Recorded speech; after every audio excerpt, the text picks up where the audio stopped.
Saludos, queridos amigos. La mentira en los evangelios canónicos. El predicador jefe abre su Biblia y los murciélagos que cuelgan del techo de la caverna eclesial abren sus ojos como si pudieran ver y estiran las orejas como si supieran oír. Hermanos, retumba la voz del ungido. En el Evangelio de Mateo, Jesús dice, pero un momento, queridos amigos, permitidme hacer un alto en este relato. ¿Cómo que Jesús dice? ¿Cómo que Jesús dice? ¿Acaso los evangelios son grabaciones de la voz de Jesús? Al abrir los evangelios se oye la voz de Jesús como en esas tarjetitas de felicitación de cumpleaños. No, no. Pues entonces, y en el sentido preciso y real, en el sentido cuerdo de las palabras, Jesús no dice en los evangelios, no dice ni tan siquiera un pimiento. Creer que Jesús dice al leer un libro es un truco de nuestra mente, es un artificio mental sesgado y falaz que nos han implantado. Cuando nos dicen que Jesús dice, realizan una distorsión del lenguaje que tiene la perversa intención de engañarnos.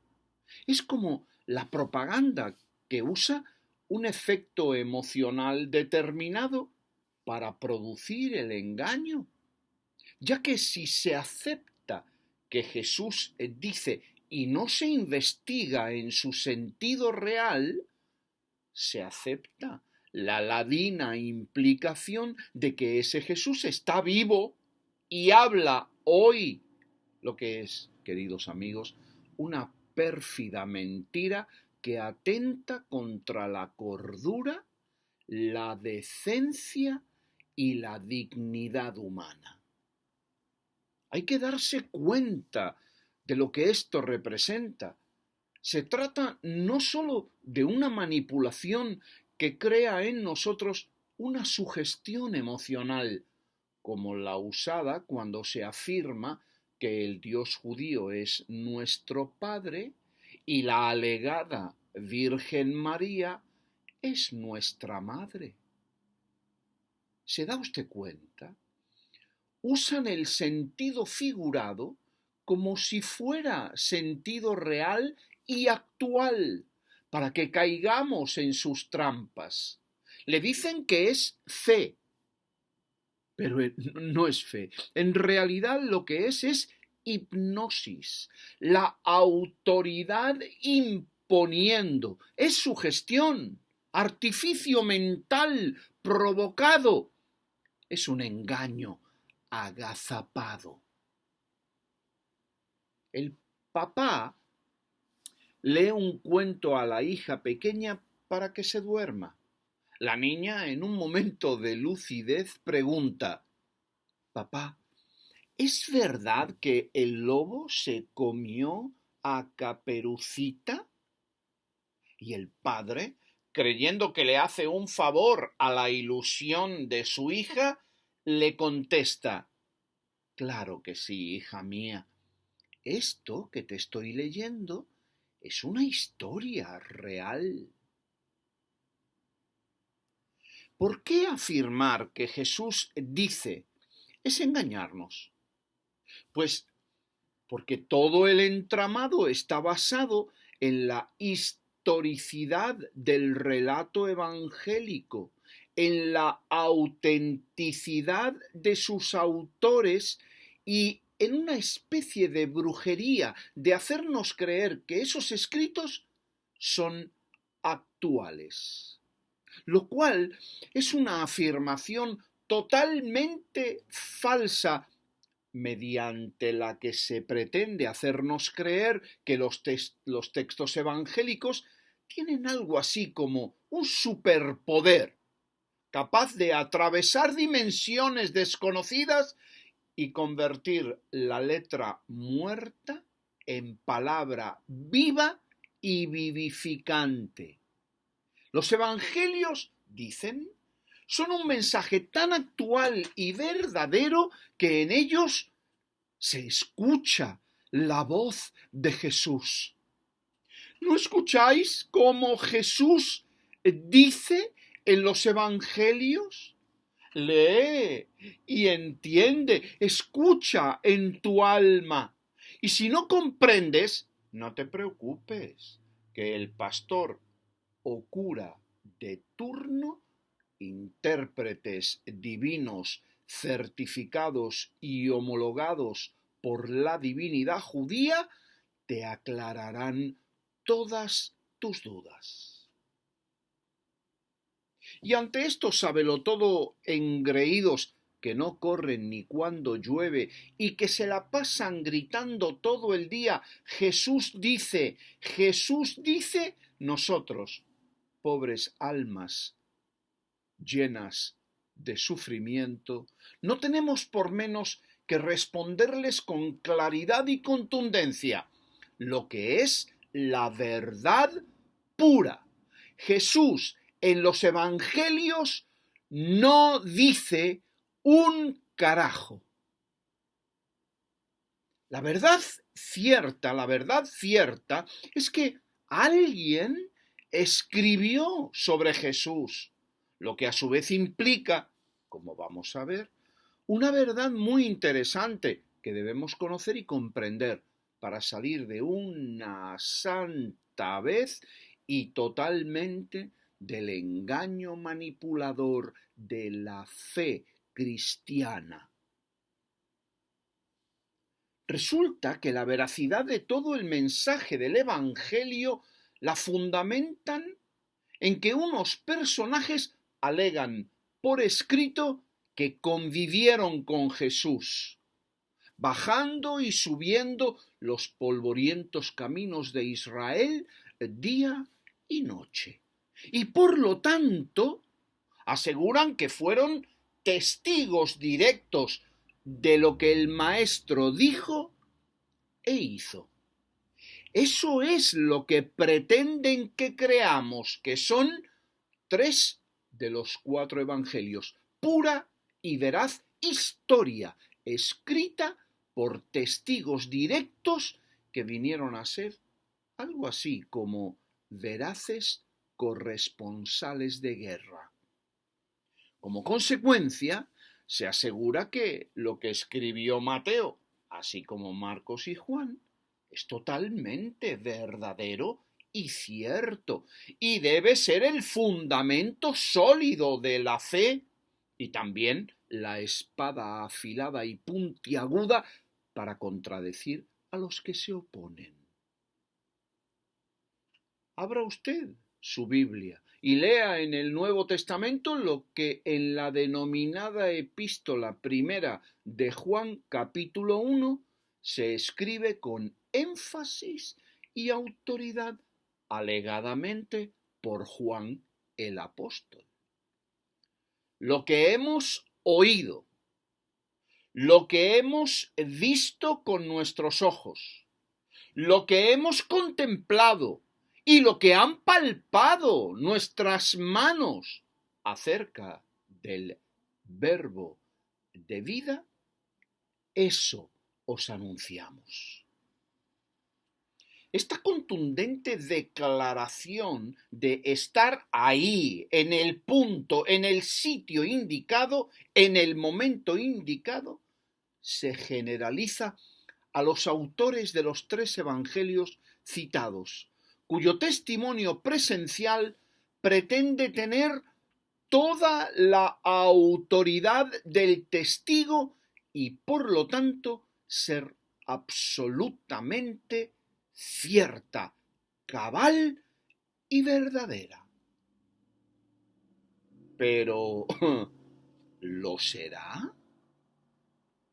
Porque si no lo fuera, es decir, si los escritores evangélicos no hubieran oído, ni visto, ni palpado, la fe cristiana vendría a ser como plomo sobre papel en el agua. Caería al fondo de nuestros pensamientos como una mala experiencia.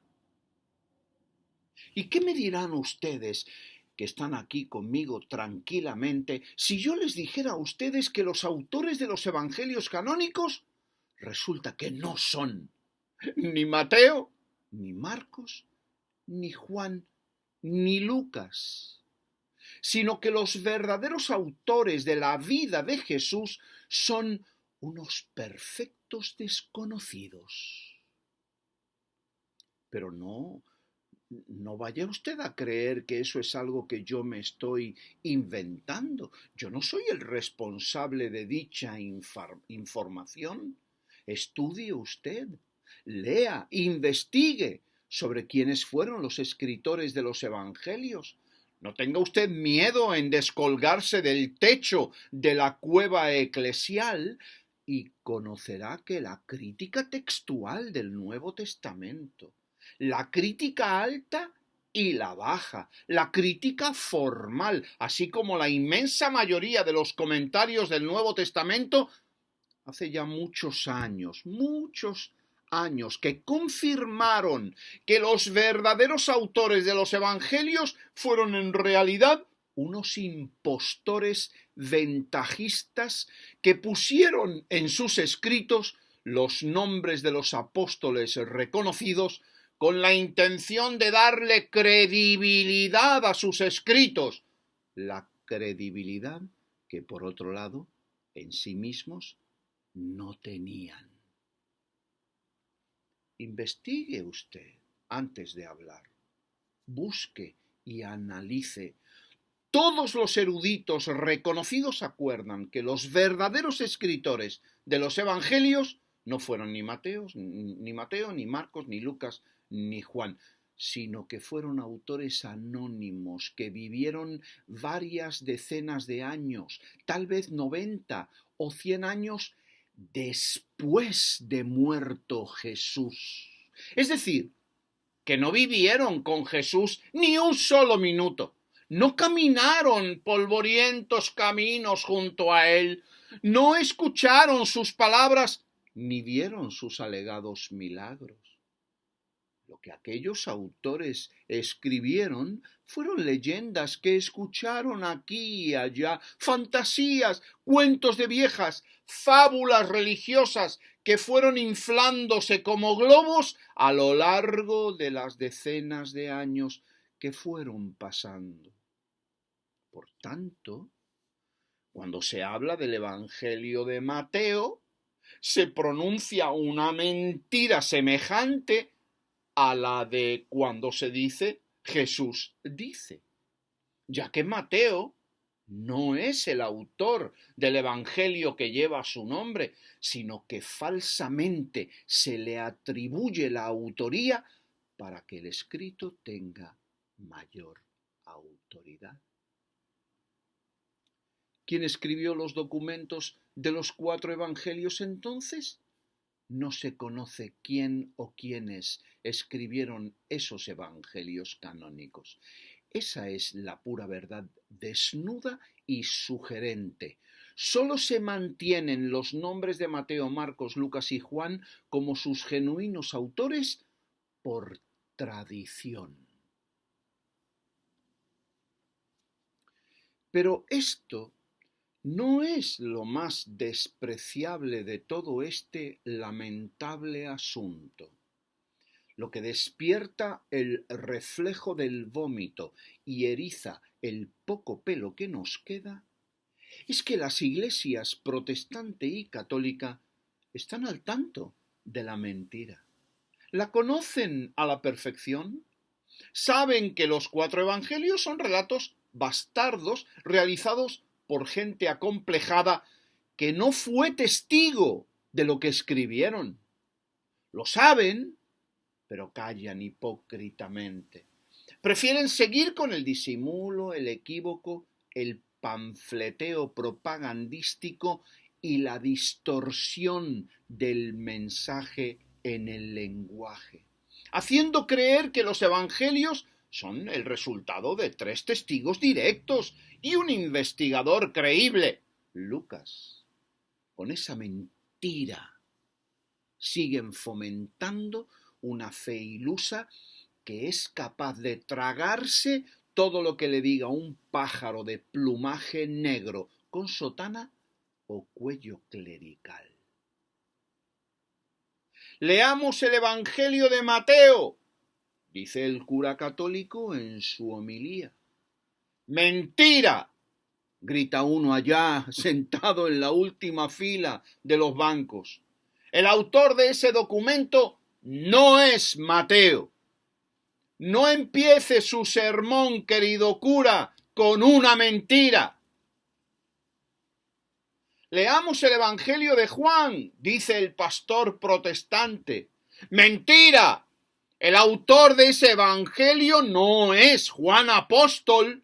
Se encoleriza el rebaño, cansado ya de tanto embuste y de tanta mentira.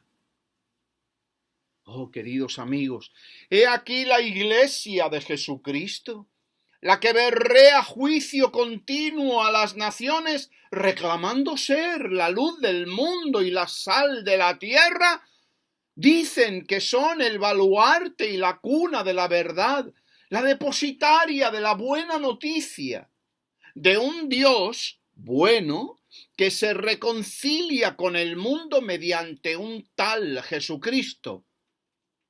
Pero mienten con total desfachatez y desconcertante descaro a la gente crédula, haciéndoles creer que los verdaderos autores de los evangelios fueron los apóstoles que vivieron con Jesús, excepto Lucas, sabiendo que eso es una descarada y traidora mentira.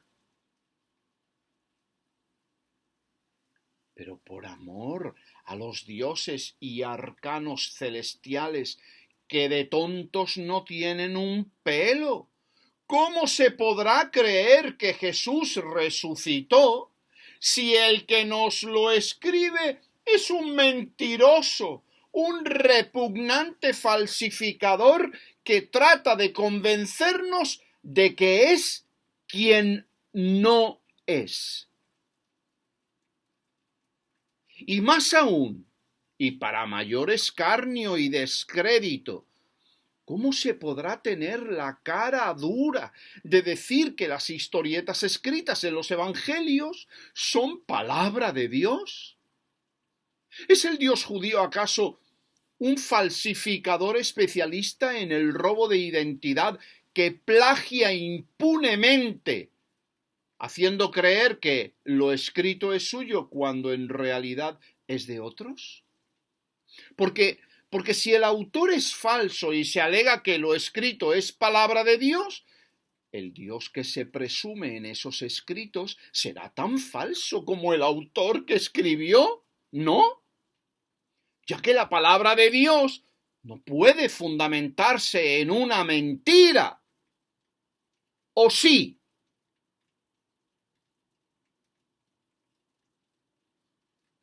¿Me comprende usted? Amigo crédulo cristiano, yo me pregunto, ¿acaso no es esta estafa desfachatada, esta mentira digna de que tú revises tu fe? ¿En qué está fundamentado lo que crees? ¿En el testimonio de unos mentirosos? ¿Vas a seguir permitiendo que te cojan de lo que no eres? ¿O lo eres? Tal vez haya llegado la hora de que te enfrentes a la Iglesia católica o protestante y les cantes aquella canción de Miguel de Molina, el malagueño universal, la bien pagá. Na te debo, na te pío, Me voy de tu vera, olvídame ya, que he pagado con oro tus carnes morenas. No maldigas, paya, que estamos en paz. Porque lo dicho aquí confirma que ese evangelio que crees tan cierto y verdadero, ya que alegadamente fue escrito por testigos fieles, no es en realidad buenas noticias, sino noticias fake. ¿Cuándo vas a descubrir que tu fe, amado creyente, está fundamentada en fake news y que solo eres una víctima de embusteros caradura del siglo I o II y de otros embusteros caraduras de la Iglesia cristiana actual? Mira que la confianza es un muy fino cristal. La mera sospecha de engaño lo quiebra irreparablemente, como sabe muy bien el que en el amor fue traicionado. ¿Se quebrará tu ilusa e inútil fe bajo el peso de la verdad? Nada te debo, nada te pido, me voy de tu vera, olvídame ya. Tal vez así podrás unirte a nosotros para forzar a la Iglesia cristiana a que muestre un mínimo de decencia y honradez y reconozca que mintió durante siglos y sigue mintiendo. Hagamos que se apliquen lo mismo que ellos predican y sean honestos y pidan perdón públicamente a todos por haber sido unos pecadores embusteros. Tal vez os parezca una tontería imposible, pero a mí no me cabe la menor duda en mi alma que llegará el momento en que la conciencia popular obligará a los legisladores inútiles a avisar sobre las dañinas mentiras bíblicas. Llegado ese bendito día, se imprimirá en todas las Biblias un aviso en letras rojas que más o menos exprese estas ideas.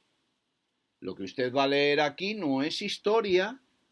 Los eventos que se relatan en estas páginas no están demostrados y los autores tampoco son los reflejados en el título de los libros y epístolas. Tenga mucho cuidado, porque estas historietas producirán una diarrea de ilusiones, pensamientos mágicos, síndrome de la fe y comportamiento altamente irracional. Se puede llegar a la absoluta animalidad hostil, al enfurecimiento más ciego, si al sujeto contaminado con estos cuentos imaginativos se le pone en duda lo que cree cierto. Acepte lo que expresan estas páginas a su propio riesgo. Tal vez así los crédulos podrían descolgarse de los techos de las cavernas eclesiales y dejar de tener la cabeza apuntando hacia el suelo.